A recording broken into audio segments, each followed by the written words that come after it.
ॐ विश्वानि देव सवितर्दुरितानि परासुव यद्भद्रं तन्नासुव। ॐ शान्ति शान्ति शान्ति। वसुदेवसुतं देवं कंसचाणूर्यमर्दनं देवकी परमानन्दं कृष्णं वन्दे जगद्गुरुं। श्री सद्गुरुदेव भगवान की जय। प्रस्तुत श्रीमद् भगवत गीता का 17वां अध्याय और श्लोक क्रमांक 6वां चल रहा है। भगवान यहाँ कहते हैं कि जो कामी लोग हैं और वो बलात् ही जबरदस्ती से जो है वो अपने दंभ में अहंकार में कार्य करते हैं, अपूर्ण रूप से दूसरे के ऊपर आरोप थोपते हैं, है ना। बलात् बलात् का मतलब जबरदस्ती।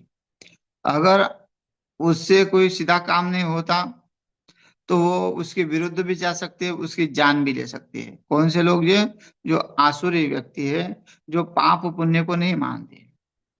पाप पुण्य को मानने वाला व्यक्ति विचार करेगा भी हमको इसका दोष लगेगा, है ना। तो उस दोष का जो पश्चाताप भी करता है। लेकिन आसुर प्रकृति वाले लोग किसी कार्य का कोई पश्चाताप नहीं करते हैं। उनको केवल अपना स्वार्थ पूर्ति ही दिखती है कि स्वार्थ मेरा कैसे सिद्ध होगा, चाहे दूसरे की जान जाए, है ना। या आसुरी तो है जो दूसरे को काट के खा रहे हैं, वो अपना स्वार्थ सिद्ध कर रहा है, अपनी शक्ति को सोचते कि अपनी शक्ति बढ़ जाए, लेकिन दूसरे की हानि हो रही है। दूसरे जीव के बारे में नहीं सोच रहे हैं, तो उसको क्या कहेंगे हम? जो दम्भी लोग, मतलब अपने आप के प्रतिष्ठित भी है, प्रतिष्ठित भी दिखा रहे हैं, लेकिन दम भी है, दूसरे को नुकसान पहुंचाकर अपने जिंदगी जिंदगी को जी रहे हैं। तो ऐसे लोगों के लिए भगवान कहते हैं वो अ, जो है असुर स्वभाव वाले हैं। तो कहते हैं कर्षयंत शरीरस्थम भूतग्रामम चेतसः माम चैवांत शरीरस्थम तद्विद्या निश्चयान तान विद्यान सुरनिश्चयान।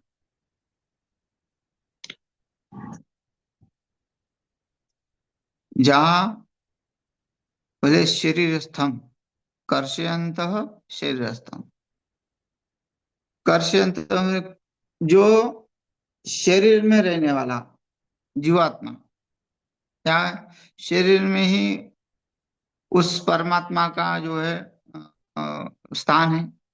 ममैव वांशो जीवलोके जीवभूत सनातन। भगवान भी कहते हैं सर्वभूत हिते रता, है ना। अर्जुन हृदय तिष्ठति, भगवान कहते हैं कि सबके हृदय में है भगवान। तो भगवान का स्थान शरीर में है, तो वो शरीर में स्थान होने के कारण उस परमात्मा को भी कष्ट होते हैं, लेकिन वो जान नहीं पाते।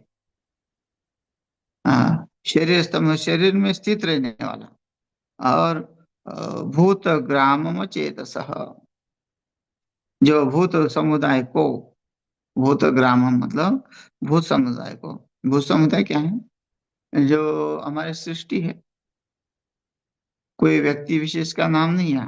जितने भी सृष्टि में जीव है, पेड़ पौधे हैं, जो भी जिसमें चैतन्य है, उस चैतन्य को उससे कष्ट मिलते हैं, तो वो कर्षयंत, वो पीड़ा देने वाला होता है। कौन होता है? आसुर आसुर निष्ठयान विद्धि, है ना। वो कहते हैं कि वो आसुरी हो जाता है। हाँ, आसुर निश्चयान, उस आसुर वृत्ति वाले को जान कि वो दूसरे के शरीर में हमेशा पीड़ा देने वाला है। कष्ट देने वाला होता है, किसी के बारे में सोचने वाला नहीं होता है। अंतकरण में उस परमात्मा को देखता नहीं है कि हम सोचते हैं कि वही किसी का मन दुखेगा तो उसको पीड़ा होगी, तो वो पाप लगेगा। लेकिन जो आसुर व्यक्ति वाला है वो कभी भी उसको सोचता नहीं, उसमें सोचता नहीं है। वो अज्ञानियों को, जो अज्ञानी है वो अज्ञानियों की तरह ही वो जो व्यवहार करता है, समझते हुए भी। अज्ञानी तो जीव होते हैं, जो पशु होते हैं। तो पशु तो क्या होता है, पशु एक दूसरे के आहार बन जाते हैं। सांप मेढक खा रहा है, सांप को नेवला खा रहा है ना। हर जीव एक दूसरे के ऊपर निर्भर है। तो मनुष्य भी अन्न को छोड़ के, अपने अच्छे खान पान को छोड़ के, सात्विक अन्न को छोड़ के तामसी खा रहा है, उसको अन्न मान रहा है। अन्न केवल, वैसे तो मुख्य अन्न चावल को ही माना है, लेकिन वो उसको अन्न मान रहा है कि मैं जो भक्षण करता हूँ, जो मांस मदिरा, जो भी गलत खान पान है, तामसी वृत्ति वाला, जो मन को बिल्कुल कठोर बनाता है, मन को क्रोधी बनाता है, विद्रोही बनाता है, मन को पापी बनाता है, वो अन्न खाकर, वो भक्षण करके, तो ऐसे भक्षण को वो अपना जो है पुरुषार्थ समझता है कि मैं इतना खा रहा हूं। आजकल देखने में भी आता है, बड़े बड़े परात में लेके राक्षस जैसे बैठते हैं और खाते हैं, वीडियो भी निकालते हैं। तो वो तो घोर मतलब मूर्तिमंत राक्षस ही है। और उनके लोग प्रशंसक है, और उनके फॉलोअर भी है, बने हैं दुनिया भर के हैं। तो जो जिनके ऐसे लोगों के फॉलोअर होंगे, तो वो भी असुर वृत्ति वाले हैं, उनको वो खाना पसंद आता है। तो उनको पता चलता, आज पहले जमाने में पता नहीं चलता था। ये मोबाइल का बड़ा फायदा है। जो दुष्ट लोग है ना, वो दुष्ट लोगों की जो वृत्तियां हैं, वो जो दिखाते कर करके, और उनके जो फॉलोअर है, तो उनके जैसे तो एक समाज अलग से निकल सकता है। सत्ववान व्यक्ति कभी उनको फॉलो फॉलो नहीं करेगा, कभी लाइक नहीं करेगा। और जो उनके जैसे ही है वही उनको लाइक करते, फॉलो करते हैं। तो वैसे हम देख सकते हैं कि अलग निकाल सकते हैं उन लोगों को। और जो सत्वगुणी है, जैसे राम जी का वीडियो है तो लाइक कर रहे हैं, सत्वगुण है तभी तो कर रहे हैं। तो ये कहने का तात्पर्य ये है कि ये अपने आप को उसमें माहिर समझते हैं। कौन? आसुरी व्यक्ति को, आसुरी व्यक्ति। हाँ, ज्ञानियों को नहीं मानेंगे, उनको पीड़ा देंगे।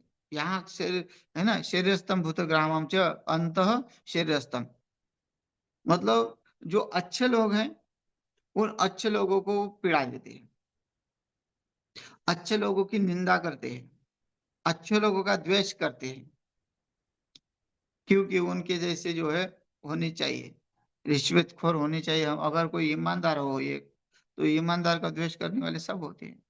ये नहीं कह सकते हम कि तुम्हारे सब विरुद्ध कैसे हो गए, क्योंकि विरुद्ध जितने भी दिख रहे हैं सब जो है वो उनके ये भ्रष्टाचारी हैं।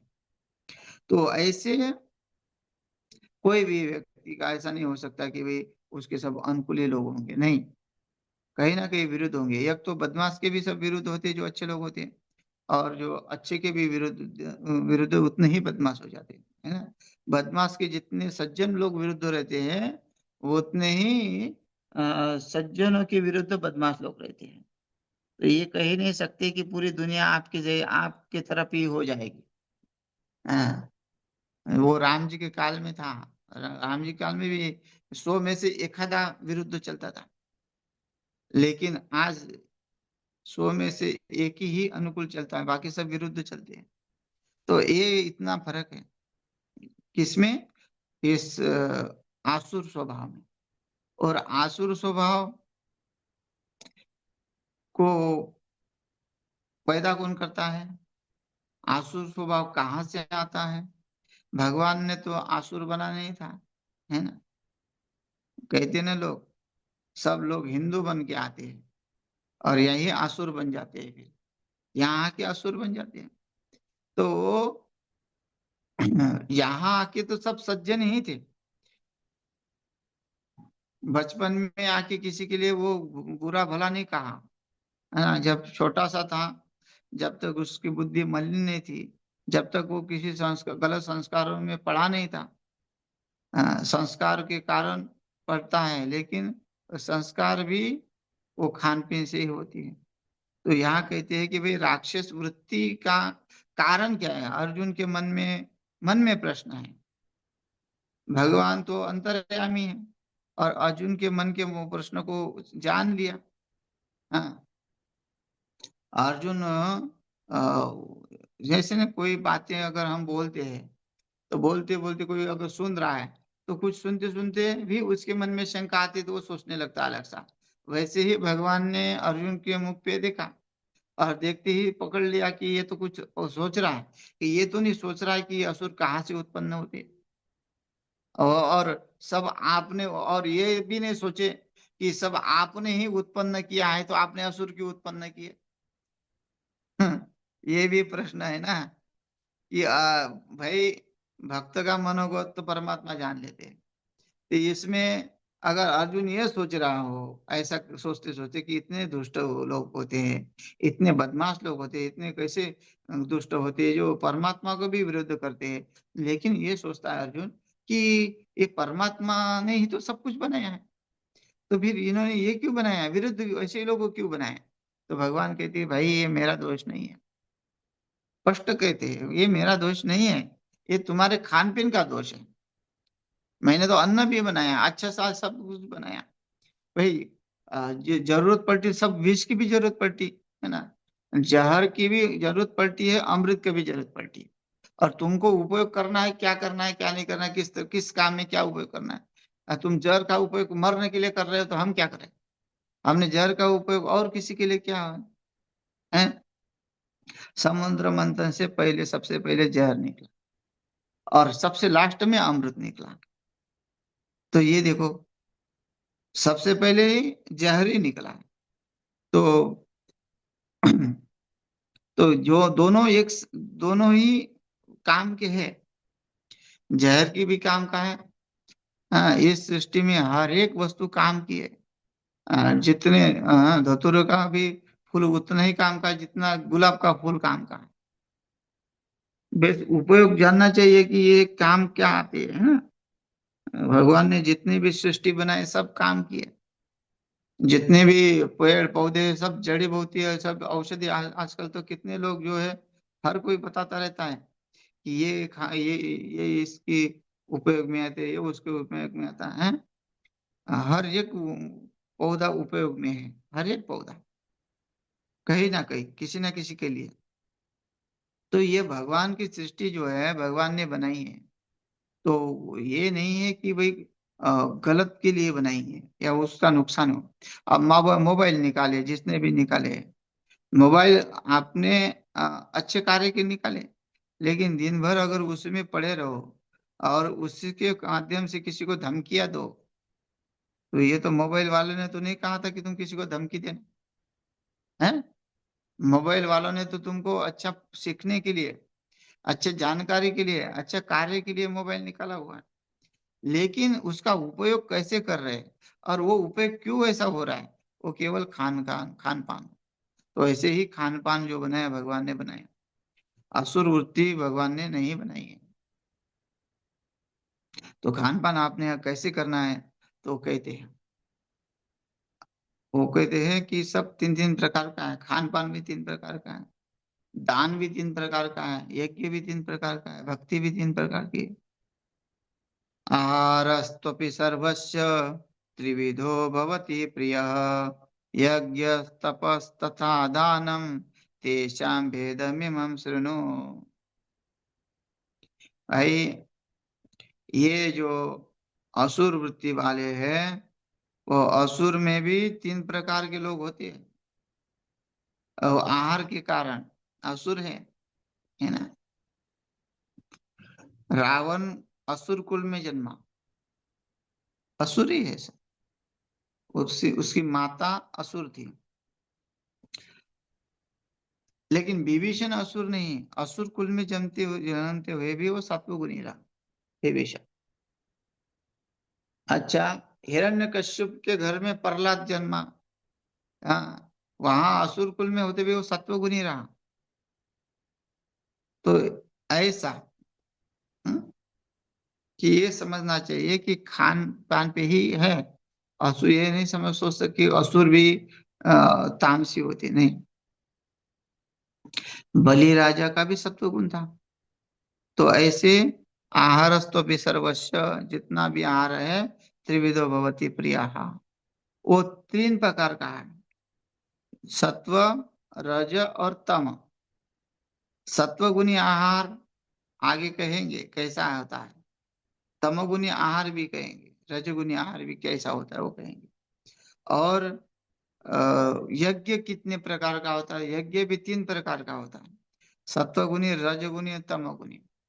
अब जो यज्ञ करता है, उन्होंने शास्त्रों के अनुसार, विधि अनुसार अगर वो होता है यज्ञ, तो वो सत्वगुणी हुआ। वहां अगर कोई झगड़ा होता है, क्रोध होता है, या किसी प्रकार का द्वेष होता है, तो रजोगुणी तमोगुणी हो गए। या फिर किसी स्वार्थ के लिए किसी का नुकसान करते हैं, अपना स्वार्थ सिद्ध के लिए भी यज्ञ करते हैं। तो ऐसे दान भी तीन प्रकार का होता है, तप भी तीन प्रकार का होता है। हाँ, तप जो है, कायिक तप, वाचिक तप, मानसिक तप, ये तीन तीन प्रकार का होता है। कायिक तप भी तीन तीन प्रकार का, वाचिक तप भी तीन प्रकार का, और मानसिक तप भी तीन प्रकार का होता है।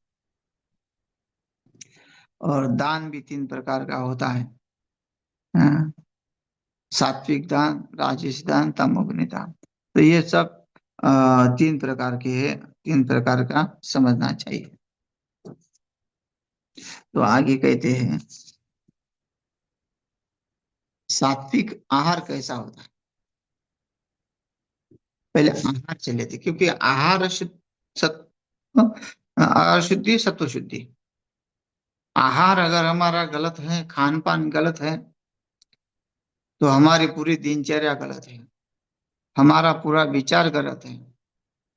हाँ, कि कैसे खाना चाहिए, कहाँ खाना चाहिए, किसके हाथ का खाना चाहिए, यहाँ तक भी है।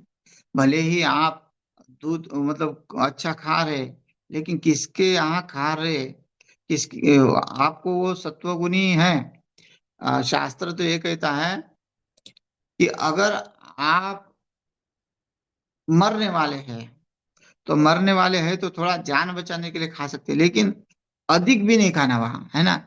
उपनिषद में एक कथा आती है, एक ब्राह्मण, आ, उनके राज्य में अकाल पड़ गया। अकाल पड़ गया तो सब इधर उधर चले गए। ब्राह्मण ने कहा कि मैं घर छोड़ के नहीं जाऊंगा, निष्ठावान था। और रहता रहता वो सब कुछ खत्म हो गया, अन्न पानी सब खत्म हो गया, और वो कहीं गया नहीं, तो आखिरकार उसको छोड़ना पड़ा। चलते चलते उसने देखा कि एक शूद्र के घर में जो है, एक शूद्र जो है उड़द खा रहा था। हाँ, उड़द खाना एक तमोगुनी है, तमोगुनी के लक्षण है। उड़द की दाल को भगवान का भोग नहीं लगाते। उड़द की दाल है, मशरूम की दाल है, मसूर की दाल बोलते हैं उसको, उसका भोग नहीं लगाते, वो खाना भी नहीं चाहिए। उड़द की दाल, जो सत्वगुणी रहना चाहते हैं, वो उड़द की दाल नहीं खाना है, मसूर की दाल नहीं खाना है। तो वो उड़द खा रहे थे, तो उन्होंने, उनके भूख भूख लगी थी, उनके प्राण निकलने वाले थे। तो उन्होंने देखा कि कोई उड़द खा रहा है, तो उड़द उनसे मांग लिए, थोड़े उड़द मांग लिए, उन्होंने दे दिए, और प्रेम से दिए। और उन्होंने उड़द खाए, कि बोले ठीक है, बोले पानी पी लो, बोले पानी तुम्हारे हाथ का नहीं पीऊंगा, पानी पीने के लिए मेरे अंदर ताकत है, मैं पानी अपने घर जाके पीऊंगा। और उसकी उतने उड़द पत्नी को भी दे गया, साथ में दे दिया। तो कहने का ये तात्पर्य है कि अगर हमारी अवस्था ऐसी होती है, तो उस समय थोड़ा खाने से कोई दिक्कत नहीं है। लेकिन अगर हम पूर्ण रूप से अनुकूल है, तो हमें ऐसा आहार खाना चाहिए कि जो हमारे बुद्धि के ऊपर प्रहार न करे, हमारे बुद्धि के ऊपर प्रहार न करे। पहले जमाने में आ, जो समुद्र किनारे पे रहते थे लोग, तो उनके पास कोई खान पीन का ज्यादा सामान नहीं था। मछली होती थी समुद्र में, खारा पानी था इधर उधर, तो वो सब्जियां भी नहीं होती थी। तो उसके माध्यम से वो खाने लगे। वो समुद्र के जितने भी कोकण किनारा है, वो सब लोग मच्छी लोग खाते हैं। हाँ, उनका आहार कोई, एक वहाँ ब्राह्मण भी कोई होगा तो वो भी खाते हैं। तो जैसे काल के अनुसार था। हाँ, कई लोग जो है कि अ, उस समय, मुगलों के समय, पहाड़ कहते हैं ऐसा, मुगलों के समय पहाड़ में भाग गए। पहाड़ में भाग गए थे। आज पहाड़ की तो व्यवस्था ठीक ठाक है। पहले जमाने में ना रास्ते थे, ना कुछ था, कुछ भी सुविधा नहीं थी। और पहाड़ में क्या होता नहीं था इतना। तो उस समय भी लोगों ने, उस समय जब शुरू में गए तो क्या क्या होगा। तो एक तो खाने वाले वही जो मिला वहाँ, प्राणी जू पानी, वो सब खाए। तो उसे आदत पड़ गई तो वो भी खाते हैं। तो वो अभी अन्न अनुकूल होने के बाद भी वो खाना छोड़ नहीं रहे, तो वो गलत है ना। भाई तुमको जो मिला नहीं था उस समय, तो ठीक है खा लिया, लेकिन अभी खाने की कोई जरूरत नहीं है। तो फिर इसलिए वो अ, मन परिवर्तन नहीं होता। जब परंपरा से खा रहे हैं तो वो खाना छूटता नहीं है। बहुत मुश्किल से छूटता है। जो गलत व्यसन व्यसन होता है, बहुत मुश्किल से छूटता है, चाहे वो तंबाकू क्यों ना हो। लोगों को एक बार व्यसन लग गया, गलत खान पान हो गया, तो वो छूटना मुश्किल होता है। भला ही वो छोड़ना चाहता है, लेकिन वो तंबाकू नहीं छोड़ना चाहता उसको। वो पेट फुलाएगा, गैस बनाएगा, पेट साफ नहीं होगा, फिर उसको खाना पड़ेगा, फिर ठीक लगेगा। हाँ, तो ये बहुत सारी नशा मुक्ति जितने भी खोले हैं वो सब, वो आते हैं, वहां से फिर नशा करने लग जाते हैं लोग। बहुत सारे लोग ऐसे हैं। तो क्योंकि उसकी आदत बनी, उसके आहार में जितना गया, मन इतना आधीन हो गया उसका कि वो मन के ऊपर वो कंट्रोल ही नहीं रहा उसका। मन जिधर भागेगा उधर ही उसके पीछे भागता है वो। तो उसको संभालना बहुत मुश्किल होता है। हाँ, तो इसलिए पहले ही कहते हैं कि पहले तो अध्याय में कहा था कि भाई पापमय बुद्धि मत होने दो, बुद्धि नाशत प्रणश्यति। जब बुद्धि का नाश हो जाता है तो आदमी का नाश होना शुरू हो जाता है। तो इसलिए पहले से ही शुरू से ऐसा गलत जो खा रहे हैं उसका छूटना मुश्किल होता है। या फिर दांत गिर गए तो खाना छोड़ दिया। कोई रोग आया, डॉक्टर ने मना कर दिया तो छोड़ दिया। और एक आधा मन से जो है पक्का होता है तो वो छोड़ देता है। हाँ, लेकिन उसके संस्कार उसमें जाते हैं। अगर भले ही मन से छोड़ दिया, वो शरीर से छोड़ दिया, लेकिन मन में रहता ही है, या कभी कभी वो मन में लगता है। तो ऐसे भी दिखे है कि जो खाए नहीं थे, बचपन में खाए, प्रत्यक्ष हमने खुद देखा है कि जो ऐसी जगह से आए, महात्मा बने, महात्मा बने, लेकिन मृत्यु के समय देखा मैंने कि उन्होंने अ, मछली के आचार का जो है स्मरण किया। तो उनके देश में खाते हैं, है ना, खाते हैं, वो बचपन में खाए होंगे बहुत सारे। लेकिन वो महात्मा बने और जीवन भर अच्छे कट्टर और बहुत ही अच्छे रहे। और त्यागी भी रहे, ऐसा नहीं है त्यागी नहीं, त्यागी भी रहे, बहुत अच्छे महात्मा रहे। तो उनके सानिध्य में हम रहे, हमको पता है। तो मैं नाम नहीं लूंगा, लेकिन मैं कहने का इतना ही यह है कि संस्कार कब जाग जाएंगे पता नहीं। इसलिए उसको, उससे ऐसे से दूरी रहो, है ना। तो उन्होंने फिर उस समय मरते समय वो मछली का आचार मंगाया। हाँ, तो देखो, तो लाया, किसी ने लाया होगा, जिस जो भी और लाया भी होगा। तो कहने का ये है कि जो संस्कार होते हैं ना, और संस्कार कभी भी जाग सकते हैं।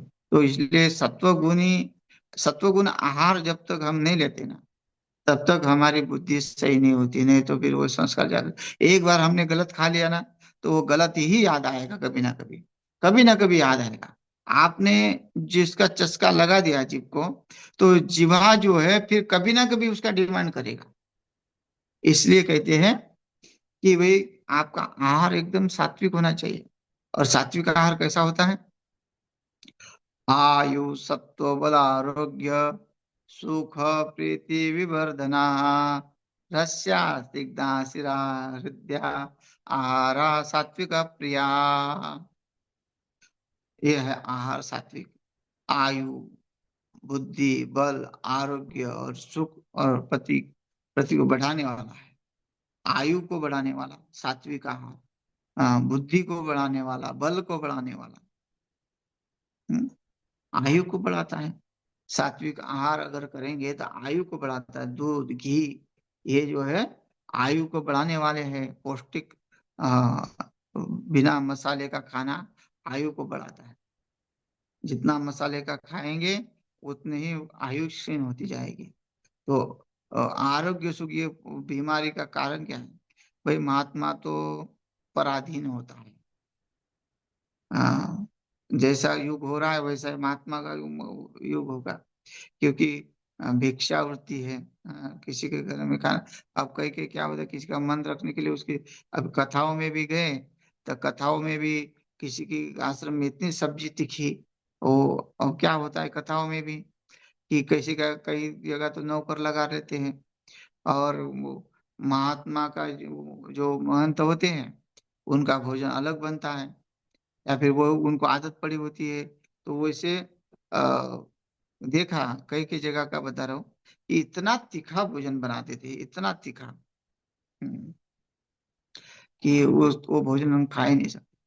बहुत परेशानी, बहुत बहुत बार बोलना पड़ा। लेकिन फिर भी बहुत महात्मा की शिकायतें, बहुत महात्माओं ने शिकायतें की, फिर भी नहीं वो, उनको आदत पड़ी, या फिर वो नहीं खाते होंगे तो वो अपने जो भंडार लोग होते हैं उनको तो आदत पड़ती है खाने की। तो ऐसे लोग जो है क्या होगा फिर? तो महात्मा भी क्या होगा? महात्मा को मजबूरी से खाना पड़ेगा। पानी डाल के खाओ फिर भी खाओ, पानी डाल के भी सब्जी में खाते थे, फिर भी खाना तो पड़ता, थोड़ा तो तीखा लगता ही था। तो ऐसे उस स्थान को बहुत महात्माओं ने निंदा की, उस स्थान की जहाँ तीखा भोजन बहुत बनाते थे। और कई जगह, बहुत जगह है ऐसा। तो ऐसे अ, ऐसे जो है आरोग्य को वो नुकसान करता है, पेट को नुकसान करता है। अ, जहाँ पे बहुत सामुदायिक भोजन बनता है, अब 100 100 200 200 लोगों का लंगर चलता है। अ, भले ही अन्न क्षेत्र की सेवा कर रहे हैं, लेकिन वो तो कर्मचारी ही करते हैं ना। कर्मचारी करते हैं तो इतना साफ सफाई से तो नहीं होता है। सब्जियां नहीं धोई जाती ढंग से, धोई नहीं जाती है। अ, तो ये सब होता है ऐसा। तो ये नहीं कह सकते हम कि भाई महात्मा की बुद्धि ऐसी क्यों हो गई है। ये भाई ऐसा युग ही है, ऐसा है कि ये शुद्ध खान पान नहीं रहा है, केमिकल वाला आया है सब कुछ। तो ये महात्मा भी बीमार पड़ती है बहुत। 100 में से 80% महात्मा बीमार है। जो बेचारे बच्चे हैं वो उनकी प्रकृति ठीक ठाक, वो अपने कहीं ना कहीं जो है बचा के रखे हैं। लेकिन एक इससे जो घूमने वाले महात्मा हैं, जो कथा प्रवचन कर रहे हैं, वो प्राय जो है इनकी इनके शरीर सब बिगड़े हुए हैं इसी खान पान से। उन्होंने अपने तरफ से नहीं, जो दूसरे ने खिलाया हुआ खान पान है उसके माध्यम से। तो ये है। तो आयु, बुद्धि, बल, आरोग्य, सुख और प्रीति को बढ़ाने वाला है कौन सा? सात्विक आहार, रस युक्त है। रस कौन से? दूध, घी, दही, ये सब जो है स्थिर रहने वाला चिकने पदार्थ जो है, स्निग्धा चिकने पदार्थ खाने चाहिए। रस युक्त, जैसे फल फ्रूट है, ये रस युक्त है। तो जिसमें रस है ज्यादा वो खाने चाहिए। अ, तथा स्वभाव से ही मन को हृदय प्रिय ऐसे आहार अर्थात भोजन करने के पदार्थ सात्विक पुरुषों को प्रिय होते हैं। यहाँ पूर्ण रूप से नाम नहीं लिया पदार्थों का, बाकी आगे बताएंगे। बहुत सारे यहाँ वर्णन किया हुआ है कि सात्विक खाना कौन सा है। जैसे है ना, प्याज नहीं खाना है, लहसुन नहीं खाना है, मूली, गाजर, ये बैंगन, ये सब जो है राजनीति में आते हैं। तामसी में आते हैं, कई तामसी में आते हैं, कई राजसी में आते हैं। बहुत सारा निषेध कर रखा है खान पान में, बहुत सारा निषेध कर रखा है। तो लेकिन शरीर को ये भी चाहिए, ऐसा नहीं है कि भाई चाहिए। लेकिन वही फिर यहाँ कहेंगे बाद में युक्ताहार विहार से, हाँ, आपको समझना चाहिए कि कितना खाना चाहिए। अ, परिणाम आपको देखना पड़ेगा उसका। बराबर अ, किस तरह खाना चाहिए, है ना? ऐसा नहीं कि मिर्ची छोड़ दो, तो मिर्ची तो बोलते विटामिन सी होती है, आंखों के लिए अच्छा होता है हरा मिर्चा। तो ऐसा नहीं कि वे तीखा खाने से, लेकिन कैसा खाओ ये अपने पर निर्भर है कि भाई युक्त आहार विहार से, है। युक्त, जितना चाहिए उतना, ज्यादा ना कम, ना ज्यादा, ना ज्यादा ना कम, है ना ज्यादा होना चाहिए ना कम होना चाहिए। अतिशोक्ति नहीं होनी चाहिए हर एक। कोई गुलाब जामुन खा रहे हो वो सात्विक है, हाँ? दूध पी रहे हो सात्विक है, उतना दूध पियो कि पेट ही फूल गया, डकार आने लगे हैं, गैस भरा है दुनिया भर का पेट में, तो क्या वो सात्विक आहार रहा गए? वो तो तामसी आहार हो गया फिर। तो ऐसा, तो इस श्लोक के ऊपर चर्चा और कल करते हैं। हरिओम।